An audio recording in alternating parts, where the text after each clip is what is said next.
Each year, over 1 million Americans from all walks of life learn that they have cancer. At first, many react to the diagnosis with fear. My first reaction when I heard on the telephone that I had cancer was, oh my God, I have cancer? I'm going to die a terrible death. No one had ever talked about cancer because it was something that was a frightening word in our community. When I first heard of cancer years ago, it meant that you had a terminal situation.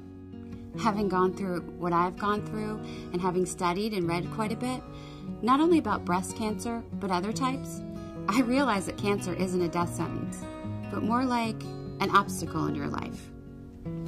More than 10 million Americans are living with cancer, more than ever before. It can be a difficult battle, but many are winning thanks to significant advances in medical research.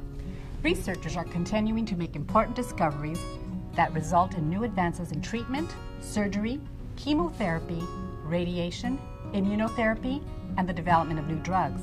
One way patients get access to promising new therapies is by participating in clinical trials, also known as cancer research studies.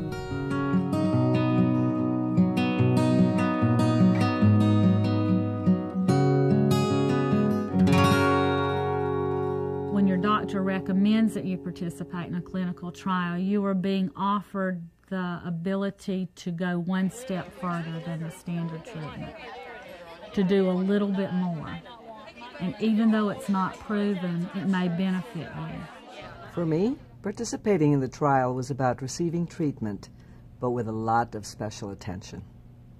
These and many other individuals were touched by cancer. Some were empowered to benefit from new treatment options. All were empowered to help others. Rural and urban, sick and healthy, young and old, and everyone in between. Empowerment, access, and choices. That's what clinical trials and the people who make them happen are all about. But clinical trials may not be the best choice for everyone. I chose not to participate in a clinical trial because I was too scared to try something experimental. We looked at the distance and the fact we need to travel to treatment visits for weeks at a time. It seemed like a lot to put my family through when I could just go to the cancer center near my house. And, you know, it was a bit scary to think about trying a new treatment, so it was a tough decision. The decision to participate in a clinical trial should be made with your family and doctors to weigh the possible benefits with risks or drawbacks. Ultimately, it's your personal decision whether or not to participate in a clinical trial.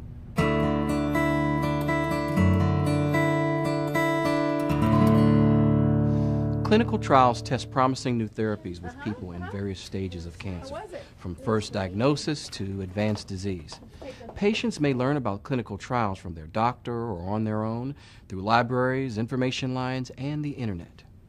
A clinical trial is a test to see if a drug or treatment will be effective in treating human disease. 100% of the people who take a medicine or treatment for a disease are standing on the shoulders of someone who participated in a clinical trial.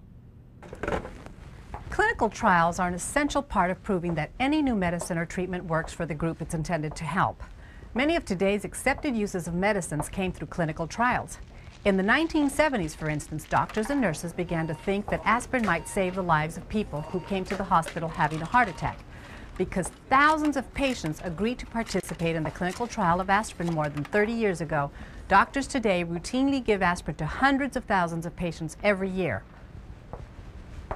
A cancer clinical trial is one of the final stages in the careful process of cancer research that begins in the laboratory. When doctors first discover a promising approach, it's often tested on animals. But treatments that work well on animals don't always work well on people, so it's important to study them in cancer patients to find out whether they're safe and effective for people. For the patient's safety, new treatments are tested in 4 phases. Each phase is designed to answer different research questions. A phase 1 trial is done with a small number of people. Here we try to find a safe dosage, decide exactly how and when the new medicine should be given, and observe how the new treatment affects the body. Phase 2 trials determine the effect of the treatment on specific types of cancer. If a treatment shows potential benefits, it goes on to a Phase 3 trial. These trials are open to large numbers of patients, and researchers use them to directly compare new treatments with standard treatments. This results in new standards for care. Finally, Phase 4 trials aim to further assess the long-term safety and effectiveness of a new treatment. There are many types of clinical trials, but all are designed to answer questions about new ways of finding and diagnosing, treating, and preventing cancer. Cancer has many stages. It's a very complicated disease, and at every stage of cancer, we are able to have clinical trials. There are clinical trials for prevention of cancer. There are clinical trials for initial treatment, relapsing the second time. It's not true that clinical trials are only for people in the final stages of the disease. For some people with cancer, there are clinical trials that look at better ways to manage symptoms or improve their overall quality of life. I've been fighting breast cancer and have had a lot of side effects from chemotherapy.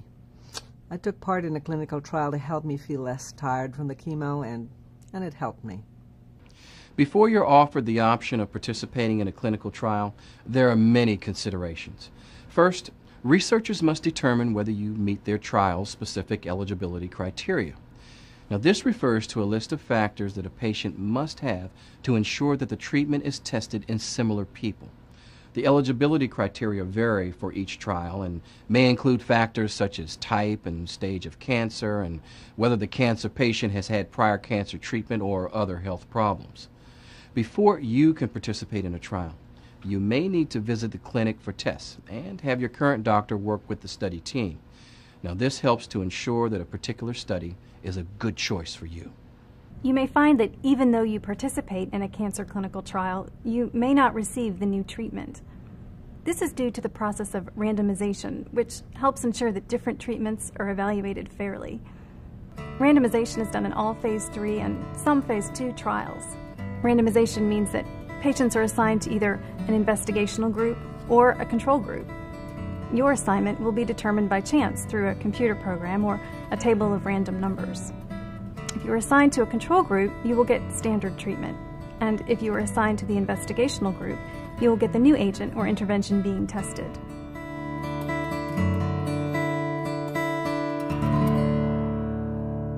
To help protect participants and produce sound results, clinical trials are carried out according to strict scientific and ethical principles, with many levels of review throughout the process. Participating in any research study has inherent risks. To protect patients, clinical trials follow strict guidelines. These guidelines, called a protocol, act as a recipe for conducting a clinical trial. The protocol ensures that all patients in the study are treated in the same way. Also, for the patient's safety, each study must be first approved by an institutional review board, or IRB, made up of leading researchers and community leaders. Some trials continue to be monitored by a data, safety, and monitoring board to ensure the trial is being conducted correctly and to monitor the results closely.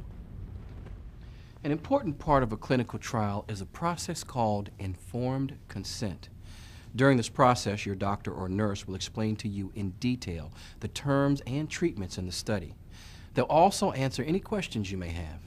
Now, once you fully understand the study, its potential risks and benefits, and your rights as a participant, you'll be asked to sign a consent form. This form makes sure you understand and agree to the terms of this study. You may want to discuss the form with family or friends, or bring someone to the doctor's office with you. It is very important to keep asking questions until you fully understand the terms of the study. If you choose to participate in a clinical trial, you have the right to leave the study at any time, even after signing an informed consent agreement. That was made clear from the beginning, that I don't have to go, I could say stop at any time. I don't have to go through anything that I don't feel comfortable with or I'm afraid of. The safety of participants in the trial will continue to be monitored throughout the study. If the review board or data and safety monitoring board finds that a trial appears to be causing unexpected harm to the participants, the board can stop the trial. The idea that clinical trials are only for the very ill is one of many misconceptions surrounding clinical trials. Another myth, based on fear, is the myth that patients who enroll in clinical trials are treated like guinea pigs.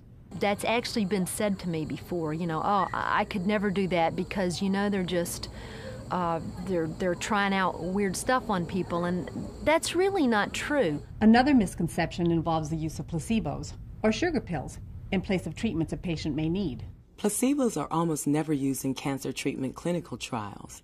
In some cases, a study may compare standard therapy plus a new therapy to standard therapy plus a placebo. You will be told if the study uses a placebo. At any point during the trial, if one of the groups is doing better than the other, the trial will be stopped and all patients will be offered the opportunity to receive the better treatment.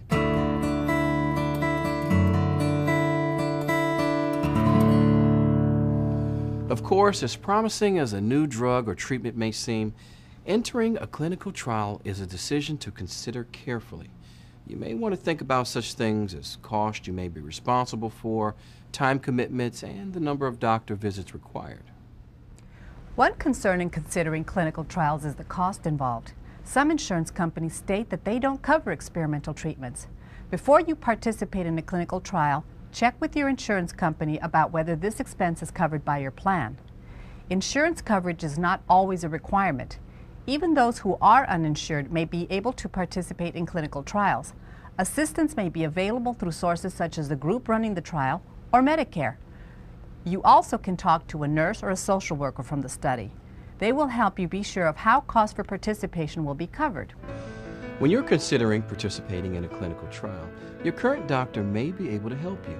Here are some questions you may want to ask. Find out about the trial. How long will it last? What's involved? And what are the possible side effects or risks? What are the costs? And what will you need to pay for as opposed to your insurance company? How will the trial impact your daily life, including the time and travel commitments you'll need to make? What other treatment options are available, and how do they compare to the treatment in this trial? Patients in clinical trials are monitored very closely. In some trials, patients may have to come in more frequently for tests and checkups. Sometimes these demands can mean a greater commitment in terms of time and travel. Most patients find that life as they know it changes during a clinical trial, much as it does with standard cancer treatments. Many people have to cut back on work and family activities. Although the change may only be temporary, for active people, it can be difficult. You may have to travel a long distance. Is it going to fit into your lifestyle? You may be the breadwinner of the family. How's that going to impact? And all of that has to be laid out before the patient so that they can decide. I didn't go into this without any fear, trust me, but I feel like the fear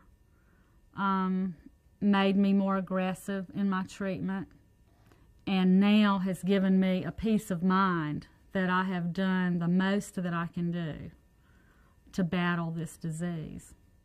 During the decision-making process, many patients find it helpful to gather as much information as possible from every available source. If you want to know the truth, I actually make my decision upon the recommendation of my doctor.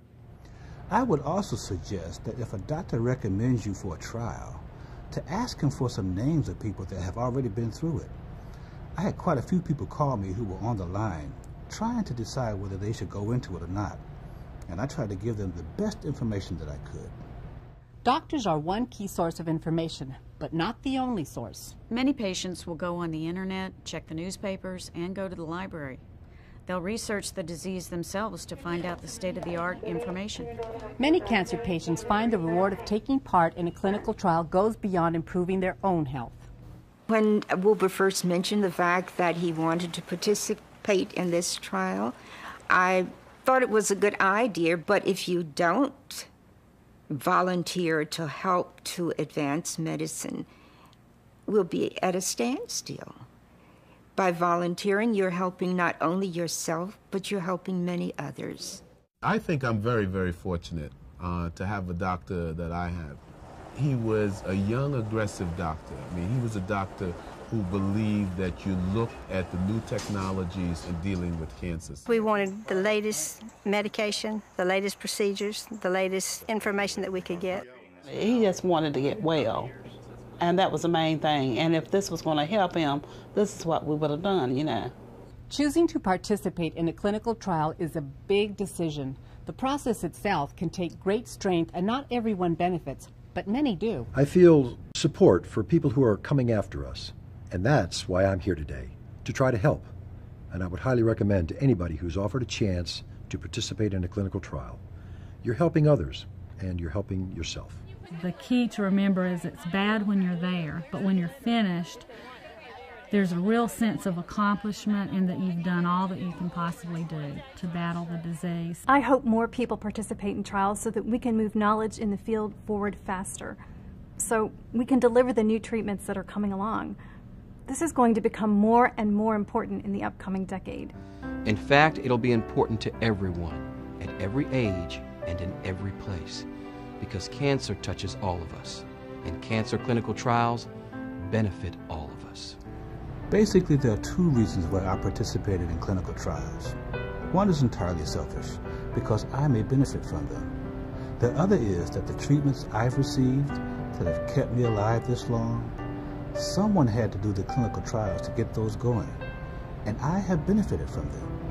So if I can push the baton along the line a little bit, I'm going to do it. 15 years ago, when I was diagnosed with ovarian cancer, I was presented with the idea of joining a clinical trial.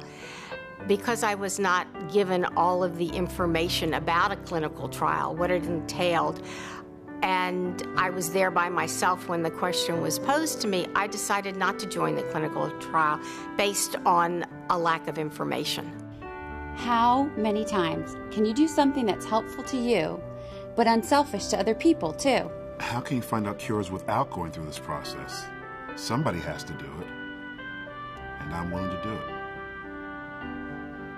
For more information about clinical trials or to find a trial you may be eligible for, call the National Cancer Institute's Cancer Information Service at 1-800-4CANCER or visit them on the web at www.cancer.gov/clinicaltrials.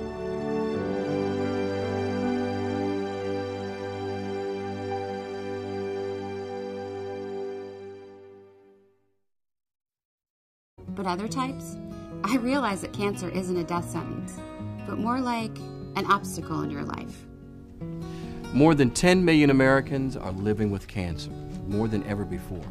It can be a difficult battle, but many are winning thanks to significant advances in medical research. Researchers are continuing to make important discoveries that result in new advances in treatment, surgery, chemotherapy, radiation, immunotherapy, and the development of new drugs. One way patients get access to promising new therapies is by participating in clinical trials. Each year, over 1 million Americans from all walks of life learn that they have cancer. At first, many react to the diagnosis with fear. My first reaction when I heard on the telephone that I had cancer was, oh my God, I have cancer? I'm going to die a terrible death. No one had ever talked about cancer because it was something that was a frightening word in our community. When I first heard of cancer years ago, it meant that you had a terminal situation. Having gone through what I've gone through and having studied and read quite a bit, not only about breast cancer, To travel to treatment visits for weeks at a time, it seemed like a lot to put my family through when I could just go to the cancer center near my house. And, you know, it was a bit scary to think about trying a new treatment, so it was a tough decision. The decision to participate in a clinical trial should be made with your family and doctors to weigh the possible benefits with risks or drawbacks. Ultimately, it's your personal decision whether or not to participate in a clinical trial. These and many other individuals were touched by cancer. Some were empowered to benefit from new treatment options. All were empowered to help others. Rural and urban, sick and healthy, young and old, and everyone in between. Empowerment, access, and choices.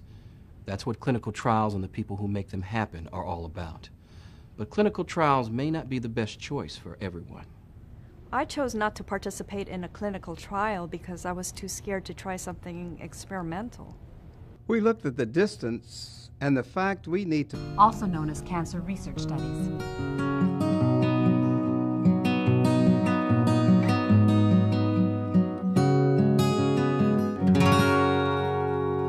When your doctor recommends that you participate in a clinical trial, you are being offered the ability to go one step further than the standard treatment, to do a little bit more.